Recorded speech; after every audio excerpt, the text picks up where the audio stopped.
In this video, I'm going to be going over some of the most underrated skills in CrossFit.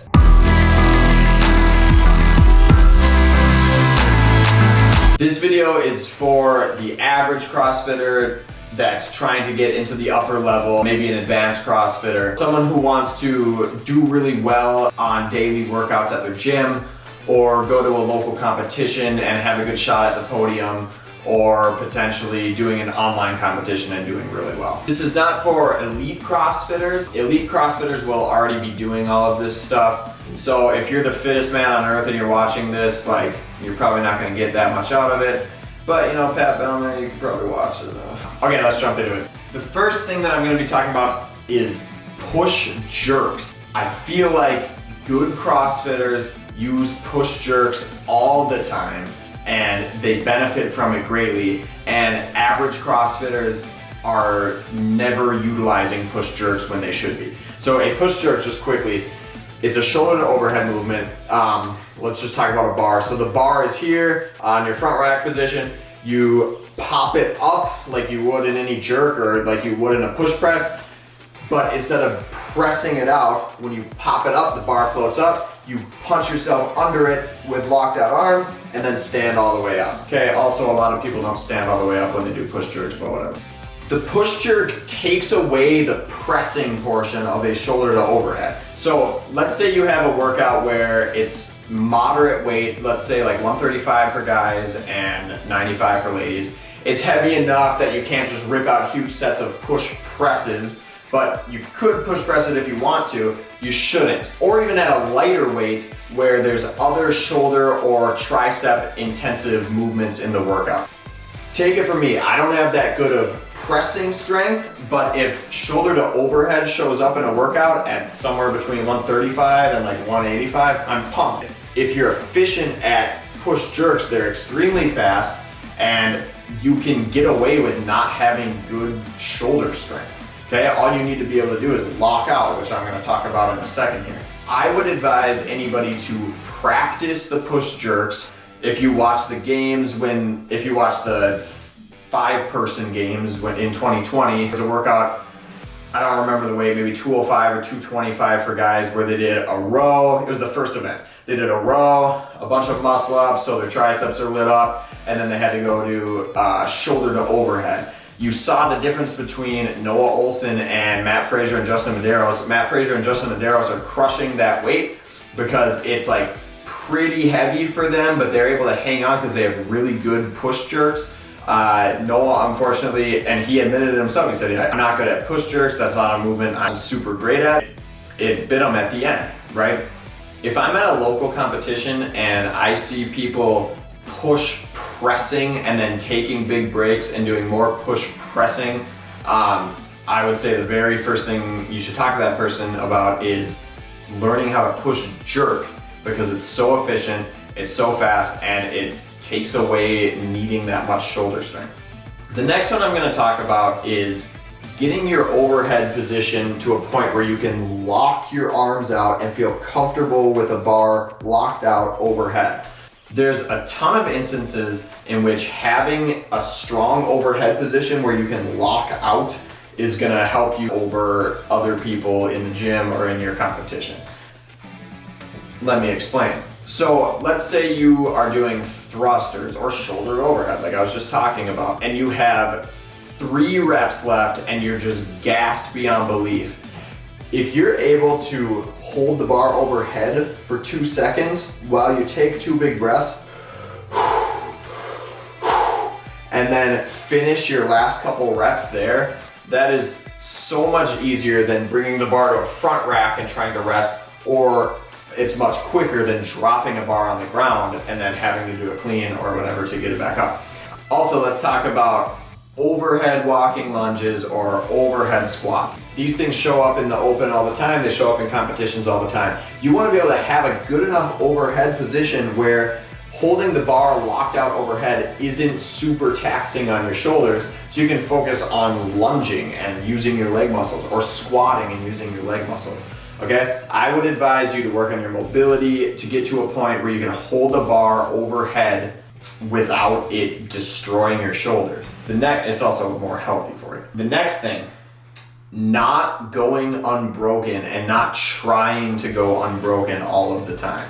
Okay, a huge misconception is that elite CrossFitters are going unbroken on every movement all the time. It's just simply not true. In fact, a lot of the times I'll see somebody hit a huge set of something and go unbroken, and I'm like, huh, that was stupid, because now you're screwed for the whole rest of the workout. Workouts involve being good the entire workout, not just in specific chunks. Or not even being good, being like slightly above average, but consistently across the entire workout. If you have a workout that starts with 30 toes to bar and then has more toes to bar later, or has like any other thing that involves your core, which is everything, is it really smart to hit 30 unbroken toes to bar if it kills you right off the bat? No. Hit a quick 15, drop down, hit 15, or do 12, 10, 8 quick. Same thing with wall balls, especially. A big set of wall balls is gonna jack your heart rate up so high when you could have just broken it once or twice, taken 2 big breaths, picked it back up and went. And then your next movement, let's say it's running or rowing, you're starting at a lower heart rate, you're starting more comfortable, you're gonna be able to sustain a lot longer. My big one is double unders. If I have a workout that involves 100 double unders and it's not just the very last thing we do, if a workout involves 100 double unders, I'm automatically just like, all right, I'm doing 20s, or I'm doing 25s. It's so easy to hit a set of 20, especially in the middle of a workout, but you need to be disciplined to do it at the beginning of a workout. It's so easy to hit a set of 20, one big breath, hit another set of 20, one big breath. Okay, going unbroken is like just such a rookie move. So you don't always need to go unbroken. In fact, a great skill is fast singles. Fast singles is fast, okay? Single, stand all the way up, drop. Single, stand all the way up, drop. Okay, if you can sustain that pace, that's better than trying to do sets of 3 or sets of 5 or something.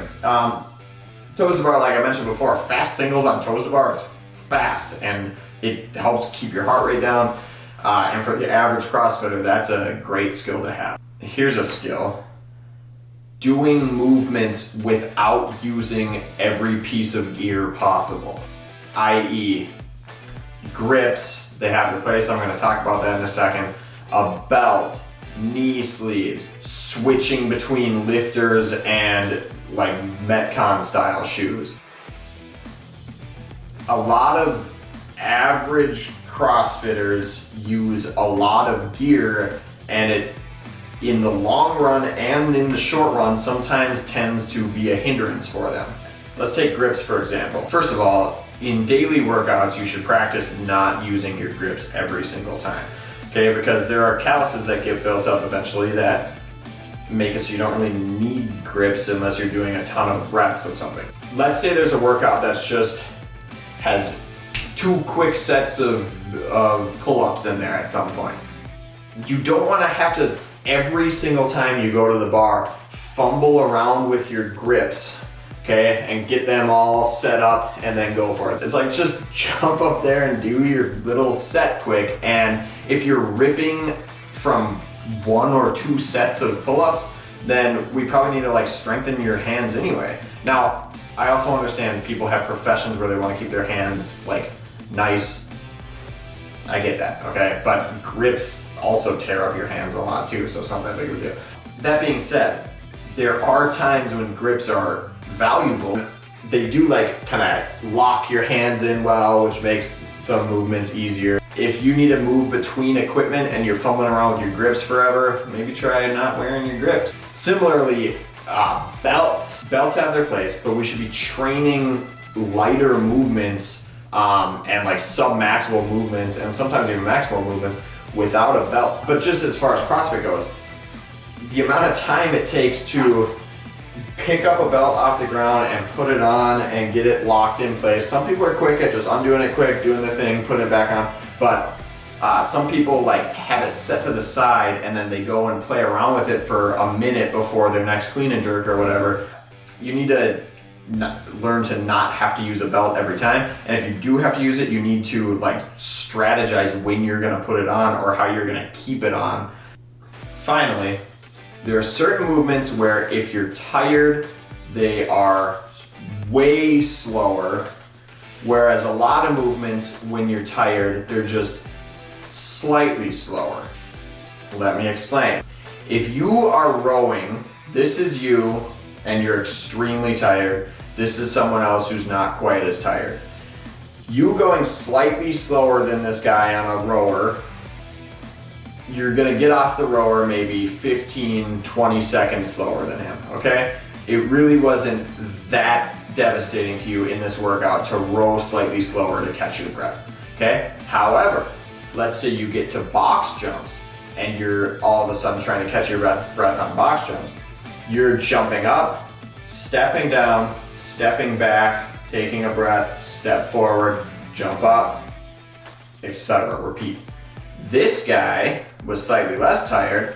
He's rebounding a set of box jumps. All of a sudden, that 10 seconds on the rower or whatever, in a long set of box jumps, this guy could gain a minute or 2 minutes over you just because you're going slightly slower on each box jump, okay? What I'm saying is there are some movements where if you move fast on them in workouts, it's worth it, while other movements aren't quite worth it. Box jumps are a great example. If you rebound a set of 20 box jumps, it takes like it takes like maybe 40 seconds. But if you step all over the place on a set of 20 box jumps, it's gonna take you like a minute 30. It's gonna take a very long time, okay? So maybe box jumps are a good way to pace the rest of the workout and then crush it on the box jumps so you get ahead of people and then continue to pace. Next round, crush it on the box jumps. Continue your pace. Next round, crush it on the box jumps. Inversely, let's say that, and this is what I was talking about with going unbroken and stuff earlier, let's say the workout starts with a row and then there's a ton of other stuff. Or an assault, like, dear God. Crushing the rower probably isn't worth it because you only are gaining 10, 15 seconds over the people who paced it better than you, and then you're exponentially more tired. You need to know when to surge ahead of people and when to maintain your pace and let everybody else fizzle out. There's plenty more, but that's enough for one video. I'll make another one if people are interested in it. Thanks for watching.